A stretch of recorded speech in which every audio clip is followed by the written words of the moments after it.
Ready, go.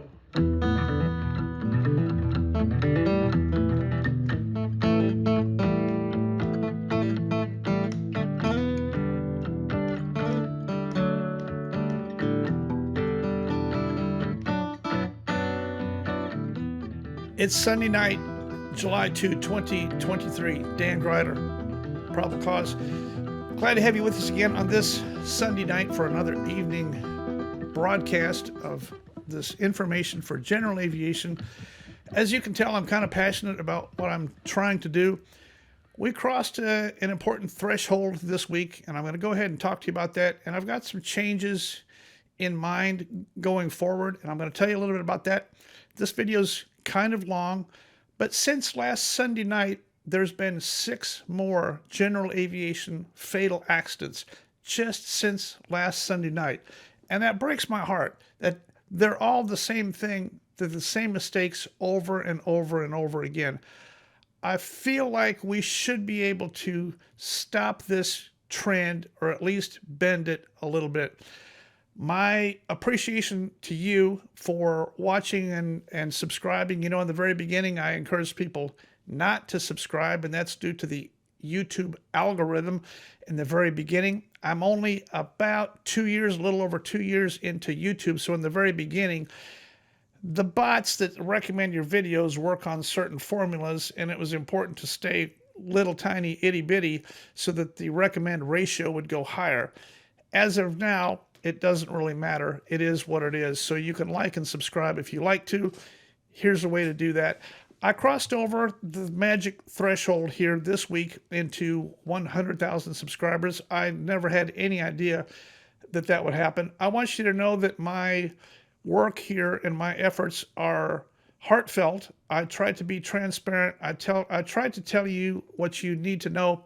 I don't have a script and I don't have a teleprompter. I talk directly to you. I look straight to the camera and I talk without a script and tell you exactly what I think happened. Do I make a mistake every now and then? Of course I do. Do I get something wrong? Do I have to go back and amend or correct something? Of course. I'm trying to give you the best information that I've got at the time that I give it to you, and it's the very best that I can do.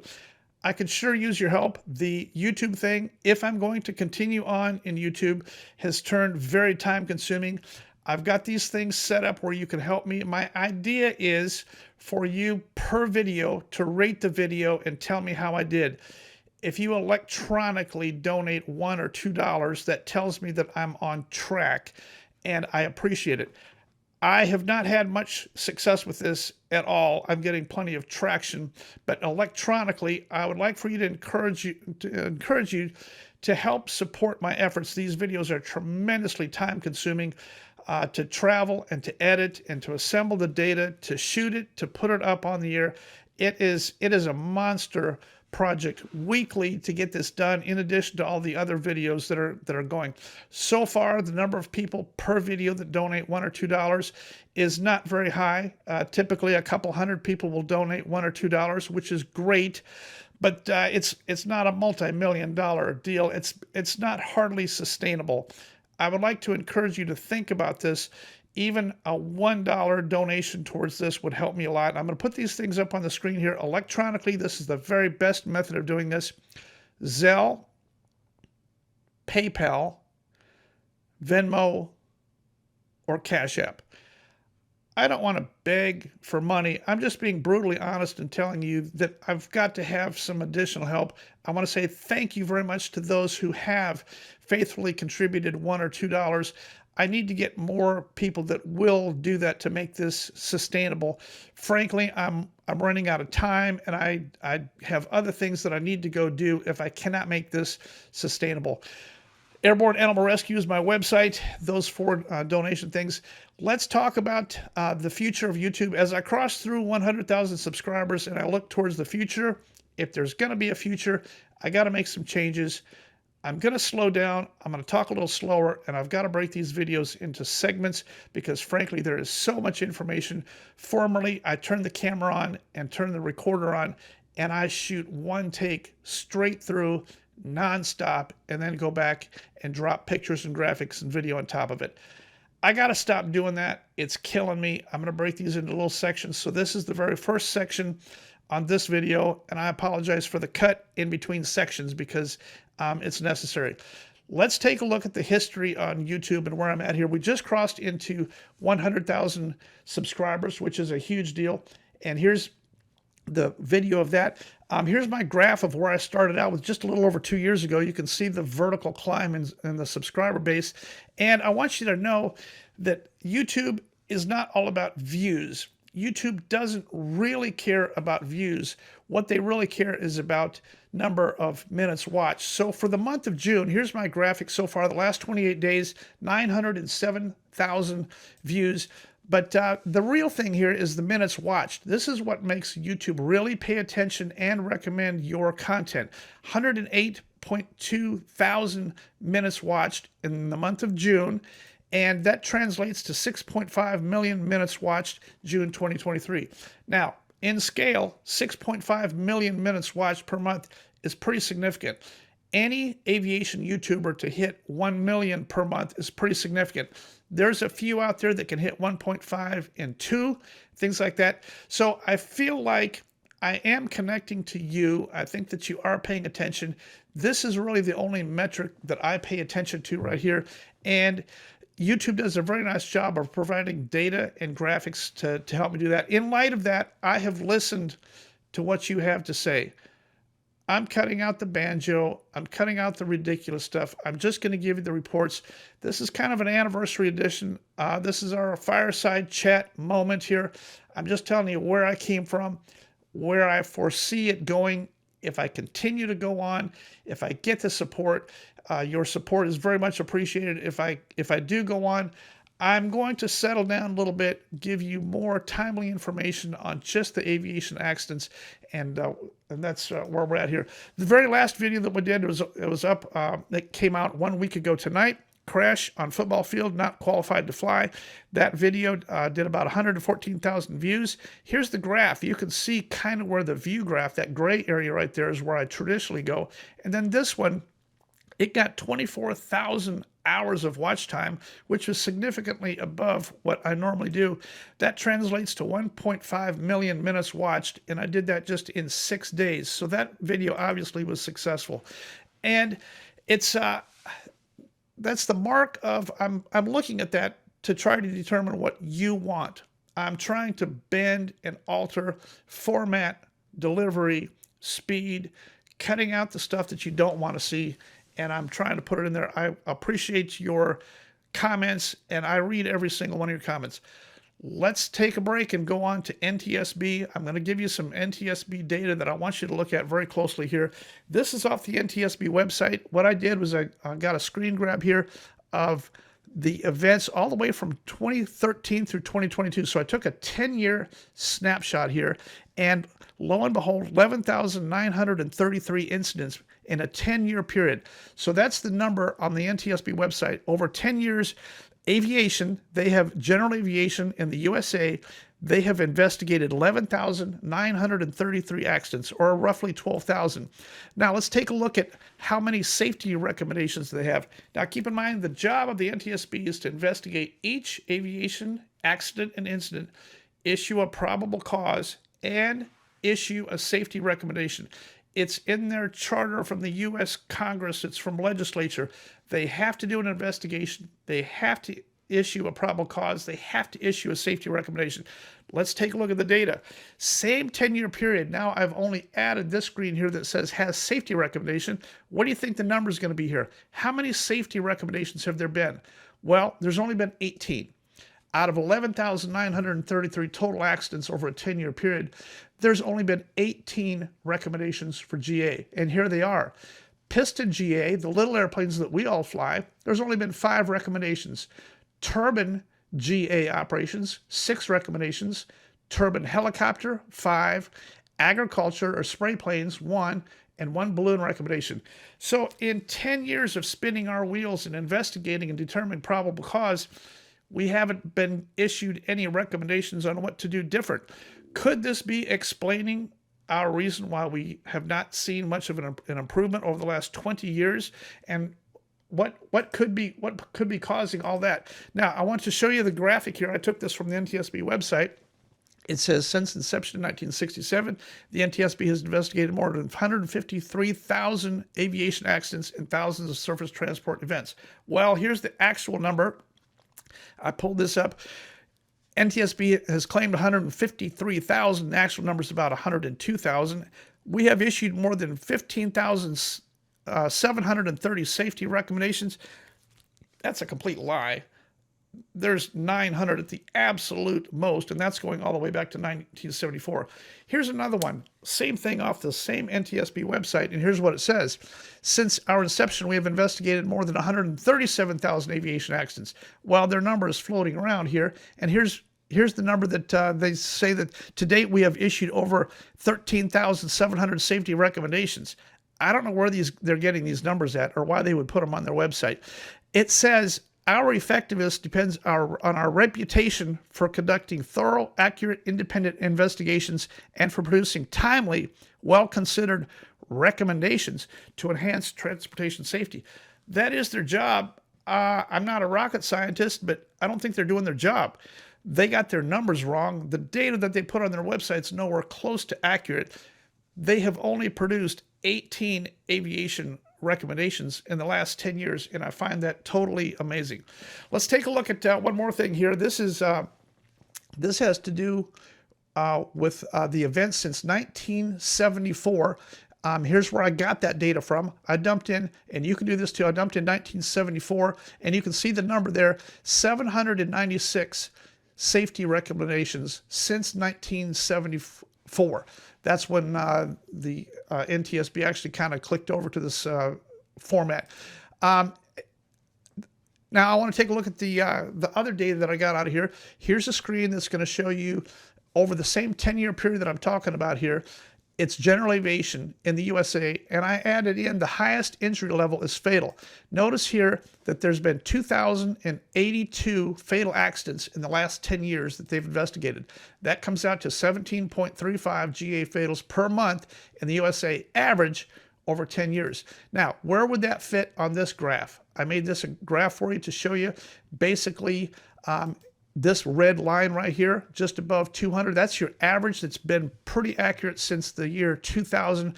It's been an average of about 18 general aviation fatal accidents per month. The number of general aviation fatal accidents per month here is average about 18. And here's the graph that I dropped in here. Here's actual data compared to that red line. And then I drew this line right down the middle here. That's the goal. Now, if you notice this 14.16, this is because in the first 6 months of 2023, we're actually down. If I projected that number on out, the number of fatal accidents we have in the first 6 months projected out, this is actually encouraging. We're down to 14.16 general aviation fatal accidents per month. Are we doing a better job of informing and educating? Is the internet, not necessarily me, but everybody out there trading pictures and Facebook and Instagram, are we getting the stories out there? Are we warning our fellow brothers and sisters what not to do a little bit better? I think that we are, and I think that it might be actually improving here. So the next topic is this Flying Wild Alaska, November 91361. I pulled up the NTSB data on this just to show you. Look on the screen here. This is the case numbers that they've assigned, and check this out. There's not been one assigned, so I went ahead and dropped this in. It's going to be ANC, which is Anchorage 23LA042. It's the only case number that has not been used. The date was June 16. Notice on here that the accident right after it, on the 17th, has already been issued a case number and a preliminary. Then there's one more accident on the 19th that already has a case number. This is a very strange accident. I have already talked about this extensively. I'm not seeing how come everything's being hush-hush on this. I don't understand. When the preliminary comes out, it's going to be very interesting. Our deepest respects and condolences to everybody involved. It's a horrible accident. I think that there's probably going to be some unbelievable information in this accident, and I can't understand how come NTSB has not even assigned this thing a case number yet. Let's go on and take a look at the next set of information in this video. We are going to get to the June summary. The month of June is closed. I am going to cover the last 6 fatals that have occurred in the last 7 days since I last sat in that seat, including the P40. I've got some information on the P40 that you're not going to believe, but I've got it. I'm going to give it to you. The summary here is closer towards the end of this video, and it's coming up. I've also got some recommendations at the very end of this video, some takeaways. I want to start to try to including some takeaways off of every video to remind you each time, here's my recommendation on here's what I think you should be doing. I can't tell you what to do. I can just give you my very best recommendation and hope that you'll listen to some of these and try to incorporate them in your flying. I got some corrections to make from last week's video. First of all, let's take a look at Cathay Pacific. That's the one that the high-speed 777 RTO. The actual deal was that the flight attendant, the lead flight attendant, self-initiated that evacuation without the captain knowing. The reason was because the flight attendant tried to contact the captain after they got to the gate, made several attempts, could not contact them. They were probably still busy doing paperwork and things like that, but made 2 or 3 attempts to contact the cockpit, even though they were at the gate and they weren't on fire. Apparently, policy is to go ahead and evacuate if you're unsure. I think that the airplane settled because the fuse plugs let go and the airplane probably moved a little bit or felt kind of funny or something, but there was definitely no fire going on at the gate. I disagree with a policy where a flight attendant can self-initiate an evacuation based only on the fact that could not reach the cockpit via interphone. I'm not sure if that's a great idea, especially if you're already at the gate. They're probably kind of busy up there. The danger's over. You're back at the gate. I don't see a reason to evacuate unless you're on fire. If you have smoke in the cabin, if there's some kind of chaos going on, that might be a different deal. Still no official word that I can find on any documentation on this thing as of yet, but that's the Cathay Pacific 777 that we talked about. November 202 Gulf Mike is the Steen Skybolt. I got a little bit of more information. The 2 guys were Ben Shreve, 41, and Jesse Buckner, 33. I think I had it backwards. I think that the way it was actually sitting here, Jesse had flown that airplane up to another airport to pick up Ben. Ben had taken a jet up to another airport to drop it off. Jesse flew up solo to pick him up. On the way back, I think that Jesse was in the back seat. Ben was in the front seat. I cannot quantitatively tell you that it ran out of gas. All I can tell you is that the first people that were there told me that they did not see or smell fuel. So all that will come out in the report a little bit later. My apologies. I did get a contact from the family that wanted me to make a correction. I don't think it was Ben flying the airplane. I think it was Jesse flying at the Skybolt. I think you fly it from the back seat. In any case, it's a biplane, and it's a little bit weird on a biplane. It doesn't have a stall indicator. It doesn't have anything marked on the airspeed indicator to show you where stall is traditionally on that airplane. In any case, they got it slow. It stalled, it spun, and it killed both of those guys. It's a horrible loss. These are 2 young dads with young families, and for whatever reason, they got it slow day VFR. If it was in response to an engine failure, we don't know that. Did it run out of fuel? We don't know that for sure. All that will eventually come out. All I'm telling you is that your aircraft control, your speed control, and pay attention when you're down close to the earth. Your spin recovery endorsement that you keep in your wallet will not work at 600 feet. Prevention is all we got, and I'm very sorry. I offer my heartfelt apologies for the incorrect information on who was flying the airplane. We don't actually know, probably never will know. Doesn't really matter who was sitting in what seat. Either guy could have been the pilot flying from either seat. We'll never know truly who was flying or who did what. There's just no way to know on that, and I'm truly sorry. I got a lot of comments and things about the horrible accident that happened in San Antonio with the jet that a person was ingested into the engine. I'm not going to talk about it anymore. It's we all know it was apparently a planned thing. It was a person who took their own life via this method, and I'm very sorry. I don't want to do any further commentary on that. Those family and friends are already grieving enough over that, and I wanted to make the correction. I'm aware at this time now, I'm aware that that was intentional. I wasn't aware of that. None of us were aware of that when I posted the video. It had just happened, so we did not know.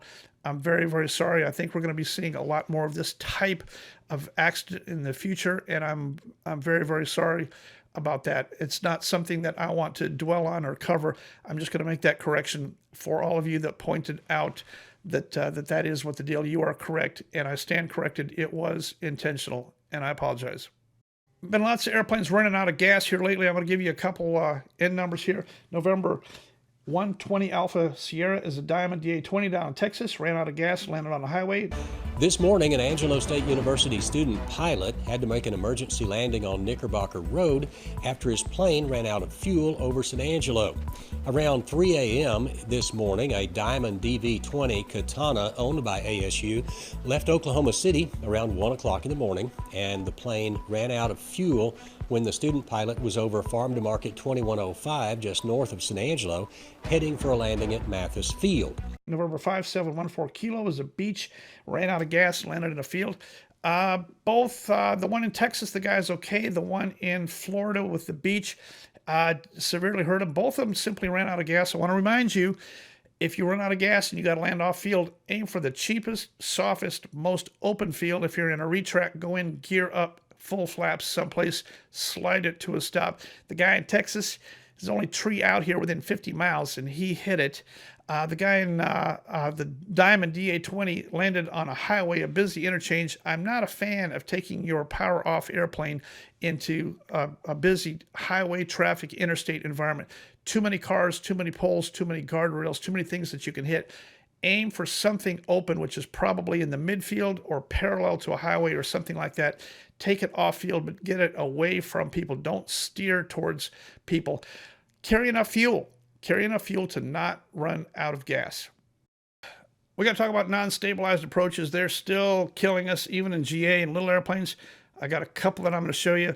This first one from Florida here, Panama City, is unbelievable.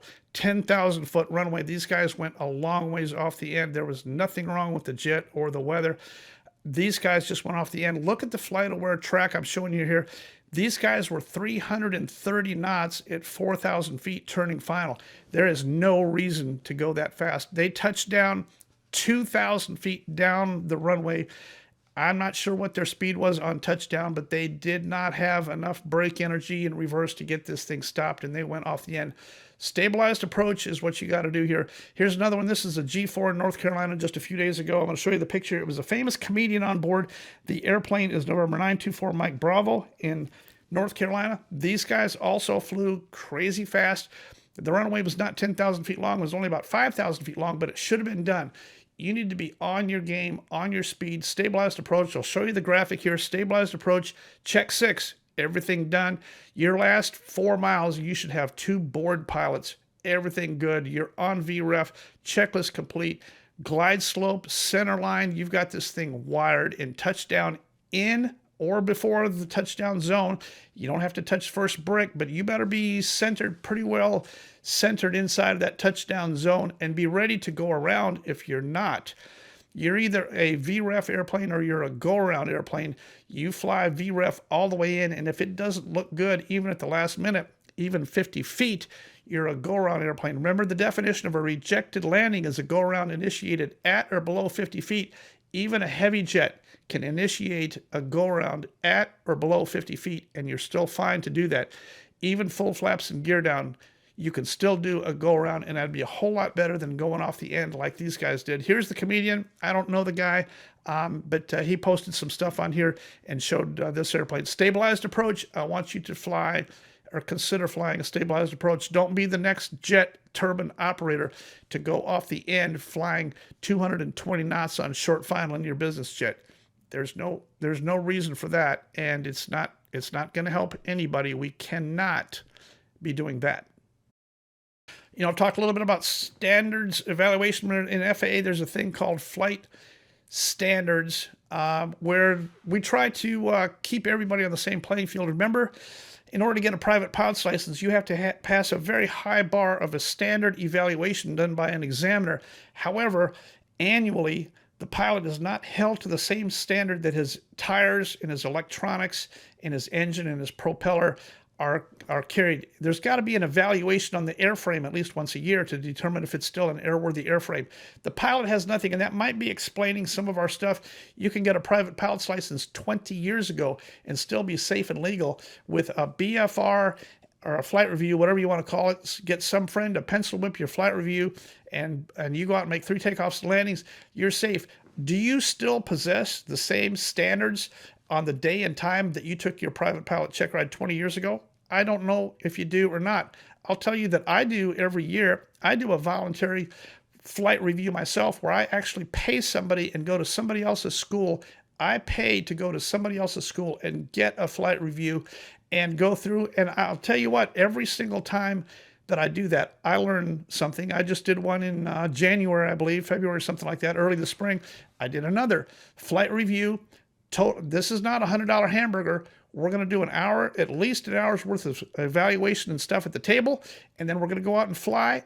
It's always educational. There's somebody else always has something. I hold myself to the same standard I'm inviting you to. I think we should look at a standards continuing qualification that keeps our pilots safe for those who have a pilot's license that have not been evaluated in a long time. I know that's controversial, and I know you probably won't like it, cutting into our freedom to fly, but if we don't do something about it, the government is going to cut into our freedom to fly if we don't think about it and voluntarily try to do something there. I've got this letter on my AQP and Coffee webpage. It's somebody else wrote it and assembled it and posted it on there. I actually wrote it, but somebody else did all the technical side of all of that stuff. So check that out. This is a letter to Congress that kind of explains what the situation is. If you want to read that, it's on AQP and Coffee, the Facebook page, under downloads, I believe, or files or something like that. Check it out. I got a couple of videos on my YouTube site that I don't take down. One I want you to take a quick look at is the Colgan. If you scan back through there, my Colgan documentary is up there.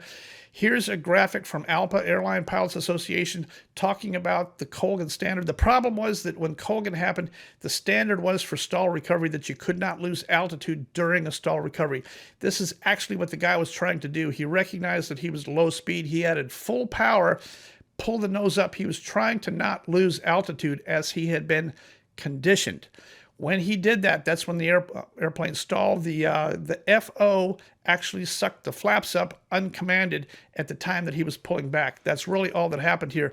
Since then, the FAA has sheepishly gone back and changed all that to tell all of our flight crews in a low-speed environment, unload the airplane, get light in the seat, push. We don't care how much altitude you lose, just get the nose down. Lose a bunch of altitude if you have to.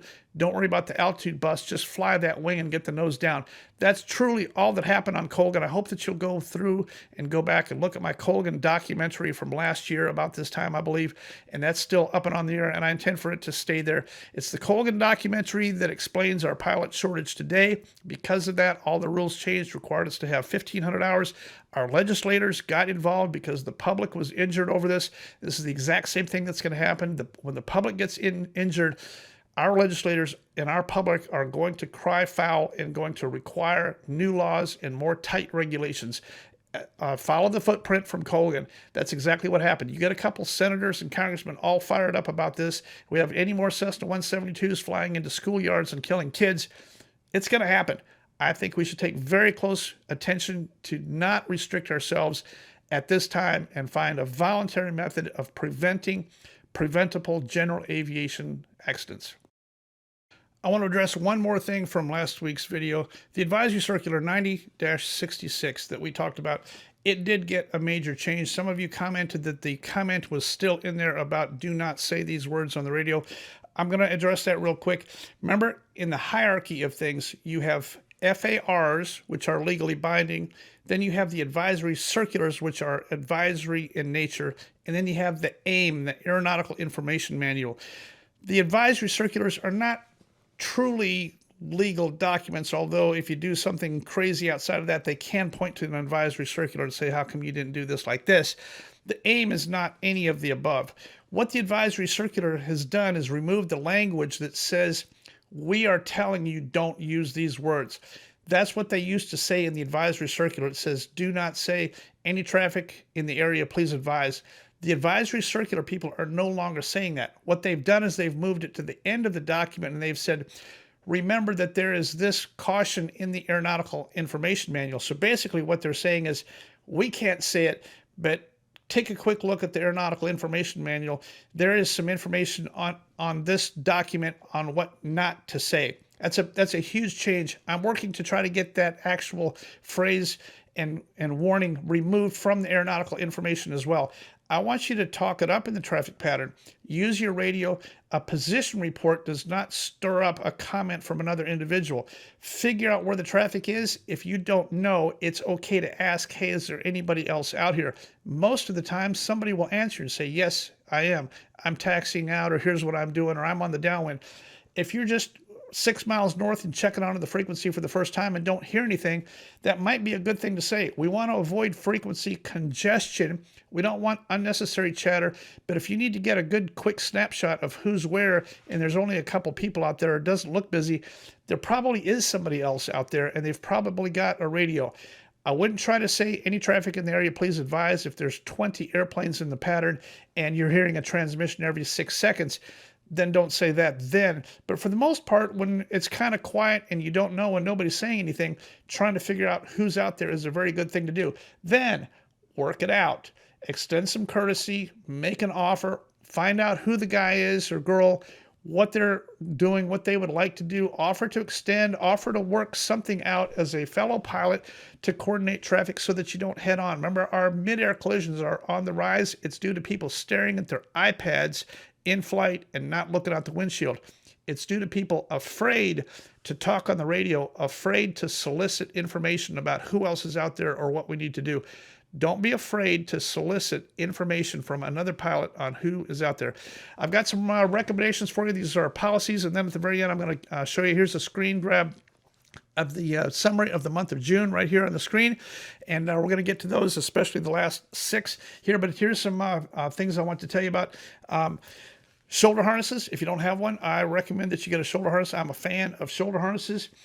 Pick one. I want you to remember this, my cheesy graphic here. Us low-time little pilot GA people, pick one. Night, IMC, terrain, or ice. Don't go out in all 4. You're going to end up dead. I don't even like any of the 4. For the most part, don't fly at night. Don't fly in the clouds. Don't fly in the terrain. Don't fly in ice unless you really know what you're doing. Be very careful out there. Use better ADM, aeronautical decision making. Go to the hotel, get you a nice dinner, and go tomorrow morning. Things might look a little bit better tomorrow morning. Don't do that. We're losing way too many people making takeoffs, flying up into. I know you have an instrument rating, and I know you're legal to fly at night. I know all that. But it doesn't explain how come we keep on killing people night IMC takeoffs. We're driving them right straight into the ground. Your family is important. Stay alive out there. I would like you to stay alive. Think about this. Try to avoid these at all costs. If you can't, well, you can't, but try to do that. That's my second recommendation there. I want you to carry enough gas, carry enough fuel. This 30-minute day VFR reserve is not enough. Carry a little bit more gas. Don't run your airplane out of gas. If you're unsure, add a few extra gallons, whatever you got to do. Don't keep flying our airplanes and landing on highways because you ran out of gas. I just don't see why that is a great idea. Here's another recommendation for you. Take annual recurrent training and evaluation. Pay for and go to and find somebody and get an AQP recurrent education and evaluation. Get somebody to give you an honest opinion. Hey, am I okay? Is everything still good here? What do I need to do? Am I safe? Is my flying sufficient to be carrying my family around? What do you think? Have an honest evaluation. Nobody's going to bust you or turn you in or something like that if you're not. You need to have the information. If you're way below standards, somebody should be honestly able to tell you, boy, you're missing some information, and I wouldn't go fly if I were you until you got a whole bunch of rust knocked off, until you got there's more information that you don't have, and your flying is not good. Get an annual evaluation. Here's another one that I would do.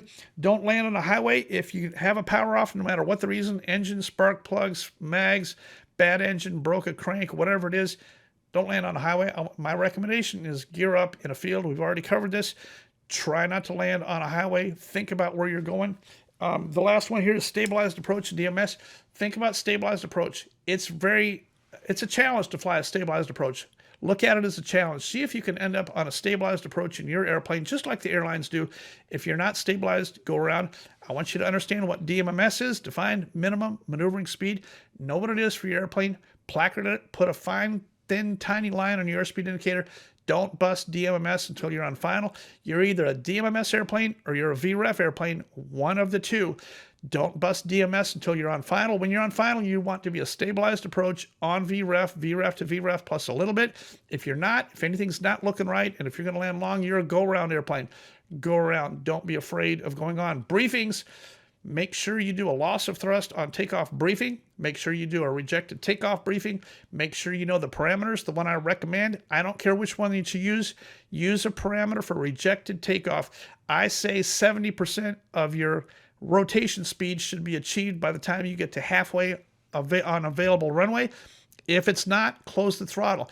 On super long runways, it doesn't really matter, and you don't have to pay quite so much attention. If you're in a little airplane and it's going to be close and you're already going to the book to try to figure out performance, you need to know by the 50% point on the runway if you've got enough runway to stop if there is a problem. Don't wait till the very end of the runway to figure out that it's not going to work. That's a horrible place. 50-70, I don't care what AOPA says. It's a great rule of thumb. You can develop your own rule of thumb. I don't really care. Just develop something for some kind of a rule of thumb for determining whether to reject or not. Loss of thrust on takeoff, be ready for it. There it is. Push, lower the nose, go straight ahead, take it into whatever you got, fly it as far as you can into that crash scene, wings level, full flaps, even into the trees. You're probably going to be okay. Do not try to turn around unless you know for sure you've got plenty of height and energy to be able to turn around. Brief yourself, loss of thrust on takeoff. Condition yourself to think it's going to happen, it's going to happen, it's going to happen. When it happens, use your spring loaded to do absolutely the correct thing. Most people, if they're not ready, when the loss of thrust happens, they will pull aft on the stick or the yoke. I appreciate you hanging in with me to the very end. There will be no banjo at the very end of this. I'm just going to give you the data. This is the sheet I'm talking about right here. I'm going to put it on your screen right here. Couple little refinements to this sheet. This is the month of June, has closed out. Also, the last 7 days has closed out. As far as I know, there could have been a plane crash today that I don't know about yet. But this is all I've got for the month of June, so we're going to total it up here. Let's go back and take a look at this accident here, the RV6.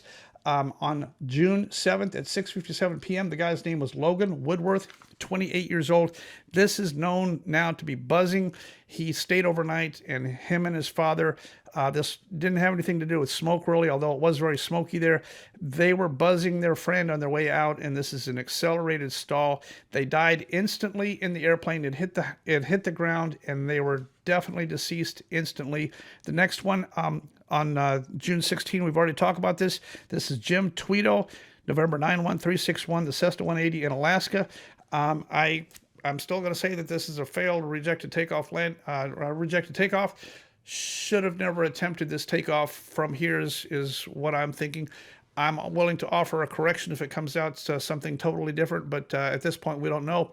NTSB, as we've already talked about, has been totally void on this entire subject. I've never seen anything like it. Something unusual about this accident, and I hope that eventually we will get a little bit more information. Let's take a look at the next one here. This is November 103 Delta Golf. This is the Abbott up in Michigan. This guy, Randy Seaman, 7 years old. I think he tried to land gear down in the water. Maybe he had one gear that was still extended and he didn't know it. I don't know yet, but in any case, it definitely crashed trying to do a water landing out there in Lake Michigan with, he had a passenger on board, and it definitely flipped. It was probably a fairly violent flip.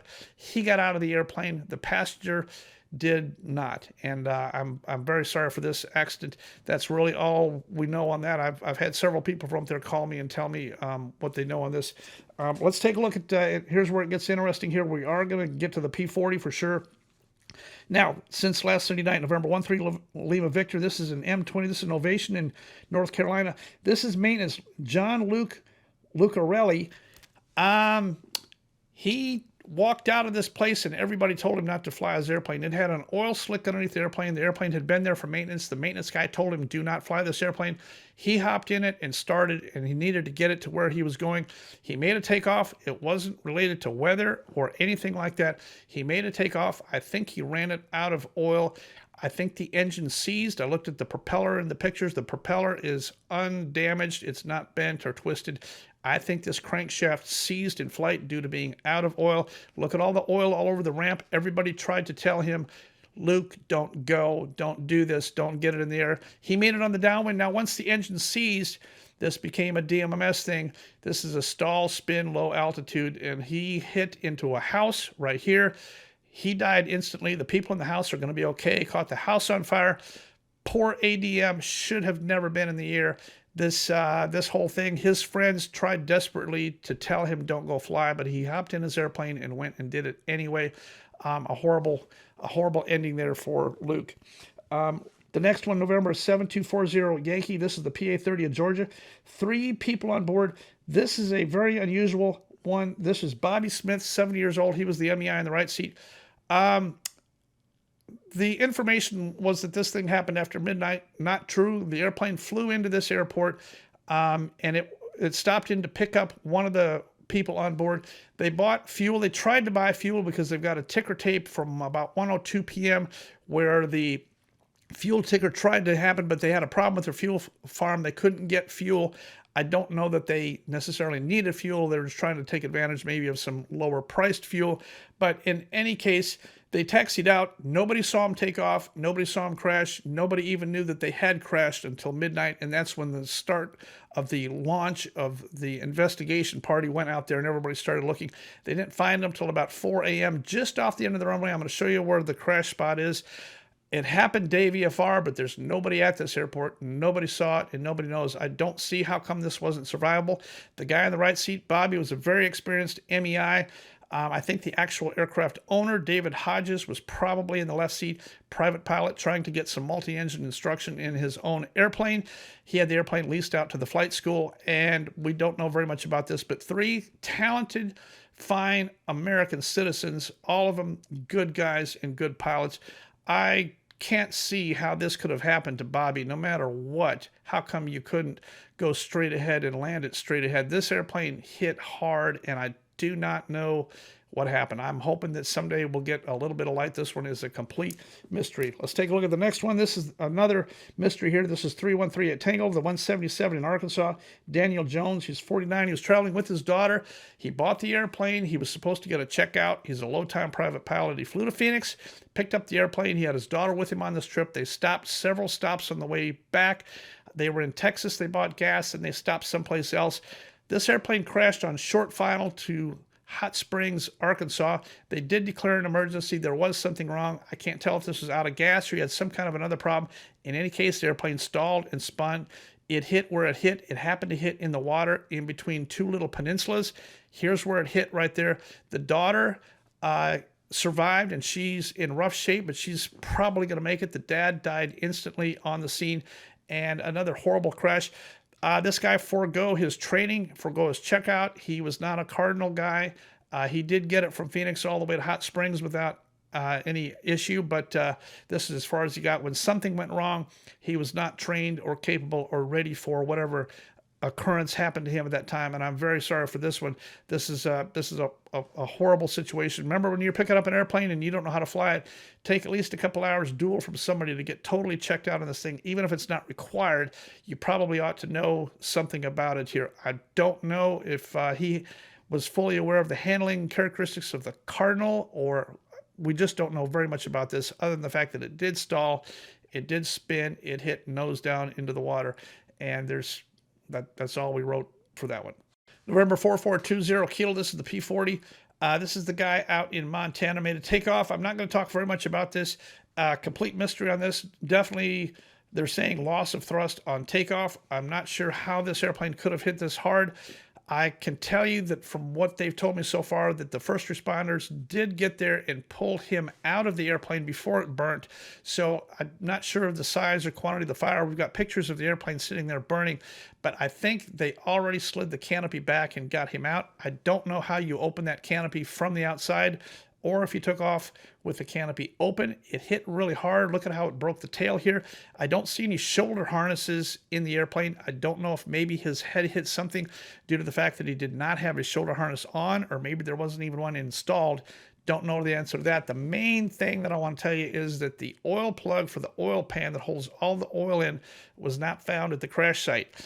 Everybody is still out there scouring to this day with metal detectors to try to find the oil pan plug that might have wiggled loose at some point on this takeoff. They don't know, but this thing looks like it was out of oil. I think out of oil on a radial developing this much power is going to shut down. It's going to roll back fairly quickly, probably right about here. I don't have any more information other than to say that the guy was very well loved and respected in Montana. He owned a lot of classic aviation relics, and he flew all them. I think he was a fairly accomplished guy, and our heartfelt apologies and condolences to these family and friends involved in this. We'll know better, but all I can tell you for sure right now is that the oil plug did not make it to the crash site. 7503 Hotel is a ag plane up in Minnesota. I don't know very much about this. Adam Parno, 39 years old, up in Minnesota. Unknown information about this. Very well loved and respected guy. I looked at all of his Facebook stuff. He's got 1,000 friends that are very sorry about this accident. November 239 Bravo Alpha. This is the Alpha 5. This is in Icon, also in Minnesota, on the lake. Ryan Comer, 47 years old. Here's his pilot certificate. He was definitely a private pilot, airplane single engine land and sea, qualified to fly the Icon. The Icon is an amphib, kind of a newer airplane, little two-seat airplane. I've been in those things myself. They're kind of fun, but no further information about what was going on out there or how this thing happened. And that's it for the month of June. I'm very sorry for all these losses. We ended up the month of June with 23 fatal accidents, which is not good, but I'm hoping we can keep the trend downward for the rest of the year. I want you all to fly safe out there. Think about those recommendations. Think about AQP training. Think about being ready for the scenario that you're going to get. Remember, your private pilot training and evaluation check ride had nothing to do with the scenarios that are going to get handed to you by Mother Nature and by Murphy after you get your pilot's license. I want you to be ready for all those. Think about your own policies. Think about your weather minimums, your fuel minimums, your night minimums. Think about all those things. Make better decisions. I hope you'll support the channel. I hope you'll support me in these efforts. I'm not begging, but I'm telling you, I could use a hand. If you've got the opportunity electronically, it's very safe to donate towards this. I'm going to give them to you here one more time here because it's important. I have got to have some help in order to keep all this effort going on this amount of data. Zelle, PayPal, Cash App, and Venmo. Thanks for watching, and fly safe out there. I hope that one of these weeks I'll have nothing to report on a Sunday night where nothing has happened and nobody has gotten killed. That's going to be the goal, and I'm tracking that as best I can. From my tiny little itty-bitty fledgling YouTube channel, Dan Grider, Probable Cause.